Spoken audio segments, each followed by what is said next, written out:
ladies and gentlemen? It's D-Man the Great here, and I am back once again to another episode talking about WWE while I'm waiting for basketball to come back. All right, so today I was going to talk about what's next for Seth Rollins and what's next for the Vision now that he has been ousted from the group as of Monday Night Raw, October, let's see, if it's Friday, it's the 17th, then that Monday would have been 5 days prior, so the 12th or 13th. October 12th or 13th it was, where Seth Rollins was kicked from the Vision, and now and then what's happening for him next, and what's going to be next for Bronson and Braun, because the thing about Bronson and Braun now, since Seth Rollins is injured, quote unquote injured. They say Seth Rollins is hurt and he may be out past WrestleMania. And if that is the truth, Seth freaking Rollins won't be able to continue his story with the Vision for just about a year. And so, because it's like if he's not going to come back or can't come back for the WrestleMania season, it's going to really hurt a lot of people's situation, hurt a lot of people's story. Because I think the story that they were headed towards was maybe having Seth Rollins face Roman Reigns in one last big shebang. And that would be the last time those two locked up. And unfortunately, it's a situation of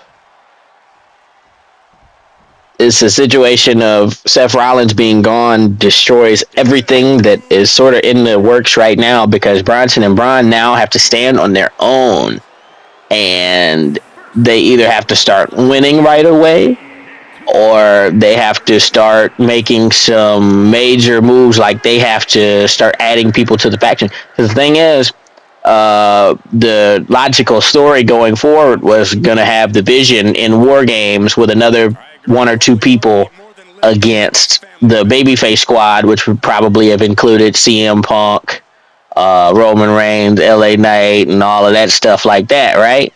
So now the plan now changes, because it's like, okay, Braun Breaker and Bronson Reed have to have somebody that is a bad guy that's going to sort of link with them in a way. And then also it doesn't, since Bronson and Braun Breaker also, they didn't have a story. They weren't necessarily too much involved in the Cody stuff. And Cody was supposed to come into play, I think, in the War Games as well, as for Babyface Squad purposes. Because it's like, and then that's the thing too, is like a part of me wants to see, might would have wanted to see John Cena in a War Games match before he hangs him up for good in December. And that being his second to last match and second to last appearance, and his very final WWE Premium Live event appearance. And then that's the thing too, is since Braun is clearly the head, which is kind of nuts, because Bronson Reed was like, oh yeah, I'm the new tribal chief and all that shit the same night. It was kind of wild. But Bronson, he is in a very interesting spot, because him and Braun looked as if they probably should have went and won the tag team championships. And now, since they probably aren't going to win the tag team championships, and then Braun Breaker is going to take a step up into the World Heavyweight Championship picture, I don't know if Bronson Reed is going to take a step into the World Heavyweight Championship picture too, because it feels like a demotion to send him to the Intercontinental Championship race. Because if you remember back last year when he attacked Seth Rollins for the first time, last year, he had tsunami'd him a bunch of times, but he was already competing for the World Championship. And so it's like, if I was already competing for the World Championship, you have to sort of, if I was already competing for the Intercontinental title, and then I took a jump to the world title picture when I attacked Seth Rollins and then entered War Games and joined the MFTs, I should call them, because it's not the Bloodline. The other side was the Bloodline and CM Punk. So in this case, we are in a very kind of shit position for Bronson because it's like, hey, if Bron's the world champion, I can't be like, oh, Thurston, oh, I need to be the world heavyweight champion when my faction leader is the world champion at the moment, you know? And it's like, it's too soon to break up the faction. The faction's only been around 6 months. And then that's the thing about, and then as was discussed before on the D Man the Great podcast this week, I talked about how in a lot of the times when factions have somebody get injured, they'll come back months later and then the faction then will turn on them. And then it's like, oh, you betrayed us, you blah, blah, blah, blah, blah us and all of this shit. And it's like, damn, this motherfucking necklace just broke. Why should he be why is he getting the blame for abandoning the faction when the faction all he did was get hurt? And then that's the thing in this case now. They attack Seth Rollins. Seth Rollins is going to be gone for like a long time because they're saying he's going to be out till WrestleMania, if beyond WrestleMania. And if he's really out till beyond WrestleMania, this is really, really bad for Monday Night Raw and the WWE as a whole because Seth Rollins and the Vision have been more or less carrying, I shouldn't say carrying, they haven't been that popular, honestly. But they have more or less been the lead story in a lot of major WWE programming for the last 6 months that they've been around. And it's like Seth Rollins, and that's the night 2 main event of WrestleMania, night 1 main event of SummerSlam that came from this situation. That's crazy how the game will do something to stop a motherfucker from not getting counted out.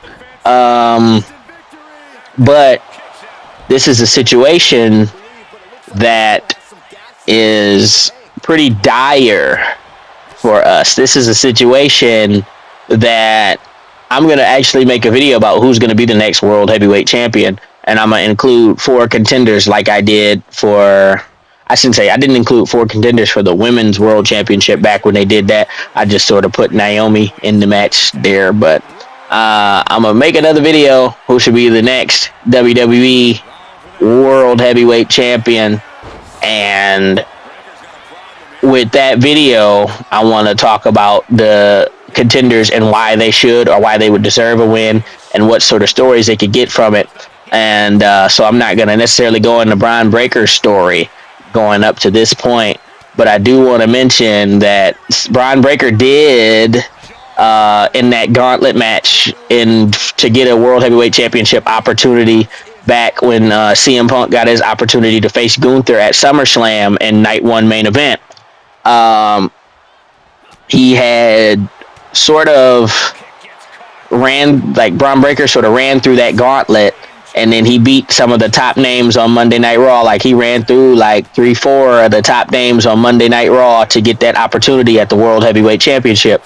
So it's like Bron Breakker has been pushed. He has been established. And honestly, Bron Breakker, it's very funny to see how Bron Breakker has sort of got, because like the power scaling in WWE is like really off sometimes. Because it's like Seth Rollins, when he's the World Heavyweight Champion, is like unfucking beatable or whatever. Like you remember when he was Super Seth in his last run. And it's like now, at the current moment, when he's dealing with CM Punk, he just cannot fuck. He's completely inadequate when he's facing CM Punk. And it's like, he really is like just when he fights CM Punk, he a bitch. He can't do shit. Like, it take 100 curb stomp.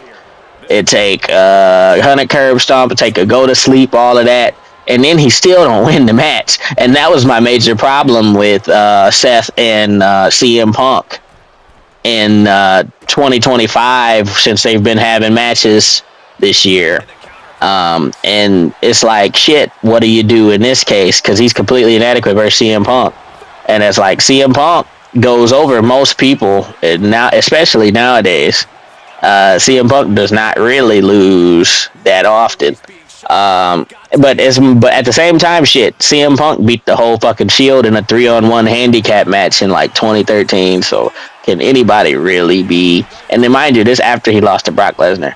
And then that's the thing too, right? They did all of that shit. Then all of a sudden Roman Reigns was good enough to fight Brock Lesnar. Power scaling fucked up, right? But this is not about power scaling. I'm supposed to be talking about Bronson, Braun, and Seth. So Seth's next story is facing Bronson and Braun or whoever is in the damn vision when he comes back. If they are still a faction, it could just be sacked and forgot about if he's gone past WrestleMania. And then another thing too is like, when is Seth Rollins? How is he gonna have a story to come back? Is he if he's gone past WrestleMania? Who's to say Seth Rollins doesn't just say fuck it and take off the entire 2026? And I was like, I don't know if he can do that because as you see him, he's been the hardest worker in WWE over the last, like I said, 13 years watching his career. And it's like, I hope he's going to be all right. I hope it's not as serious as it appears to be. And I'm really rooting for him when he comes back because I know Seth Rollins, like I said, he only gets his flowers when he's not around. But when he around, he don't get the flowers he deserves. So coming next, I talked about Bronson, I think. So it's a demotion for Bronson. Braun Breaker, like I said, talked about how he won that gauntlet match. Or not won the gauntlet match. He lost the gauntlet match, but he beat 3 people in the gauntlet match. And then, so yeah, and then Seth is going to come back, and then he's going to face Big Bronson Reed. And then that's the thing about Seth Rollins. Unfortunately, every time Seth Rollins really starts to get on a roll, starts to really get in his bag again, he finds himself in a situation where he's getting injured and then he can't compete anymore. And it's like, damn, he's been the workhorse of WWE for so long.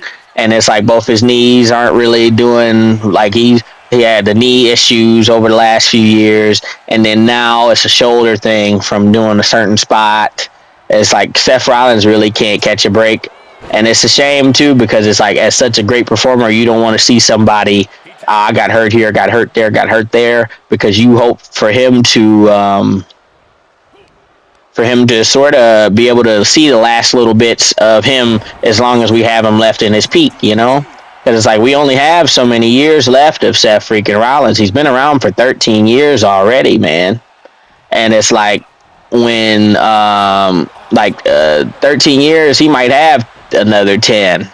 And then the way he keep getting hurt, who knows if he has that. So, and that's the same with Roman Reigns and his leukemia, and even the Usos. The Usos have been consistent since 2010 almost. So it's like all these guys, they've been consistent, they've been performing, they've been doing all this stuff. And it's like, man, these guys have been giving their body, they've been giving their time, attention to WWE wrestling.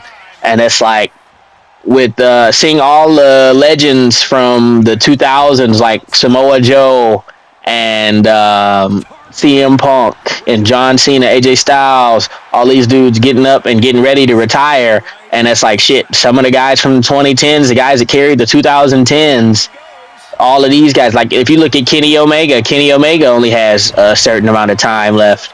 The Young Bucks was just talking about when they seeing all these dudes get ready and get done, they're like, shit, we only got so much time left, right? So, and then that's the thing too. Seth Rollins has only been wrestling. He's been wrestling since like '03. So it's like he's had professional wrestling wear and tear for so long. And it's like, damn, he's been a wrestler for over 20 years. So it's like, it's because it's like there's wrestling before you make it to WWE. And in this video, Seth Rollins was wrestling his ass off trying to beat Bronson in this video. But it's really hard to decipher what's going on here, because it's like everything is sort of it's real tough. That's all I can say. But I have to really, like, how do I put this into words?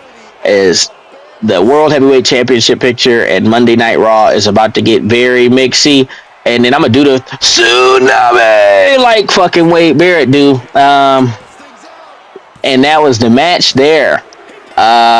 So now my hope going forward is the story doesn't end the wrong way and we could get some coherent storytelling in the future for Bronson Reed and Braun Breaker, and hopefully nobody gets fucked over due to this injury Seth Rollins has suffered.